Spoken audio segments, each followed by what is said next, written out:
আমার গাছেও কিন্তু ফুল নষ্ট হয়, তবে খুব একটা ফুল নষ্ট হয় না। প্রত্যেকটা গাছে তোমরা অনেক অনেক ডাল হয়তো দেখতে পাচ্ছ না, তবে গাছের গোড়াগুলো কিন্তু বেশ ভালোভাবে ফাঁকা করে রেখেছি, সেটা তোমরা দেখতে পাচ্ছ।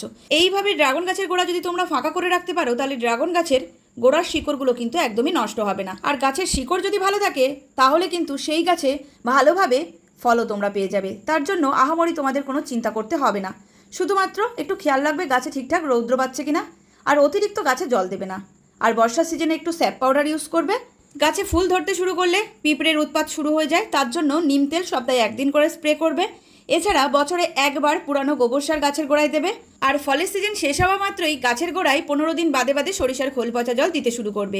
একটানা 4 মাস দিতে থাকবে এই সরিষার খোল পচা জলটা। তারপরেই গরম পড়ে যাবে। অতিরিক্ত গরম যখন পড়বে, গাছের গোড়ায় জল দেবে না। রাতের বেলায় গাছের ডালে জল স্প্রে করবে। আর অতিরিক্ত গরমের সময় গাছের গোড়ায় কিন্তু একদমই সার দেবে না। এইভাবে মেনটেন করে গাছগুলোকে করতে থাকো, তাহলে দেখবে খুব ভালো একটা ড্রাগন গাছ তৈরি করতে পারছো। আর সেই গাছ থেকে ভালো পরিমাণ তোমরা ড্রাগন ফলও পেয়ে যাচ্ছ।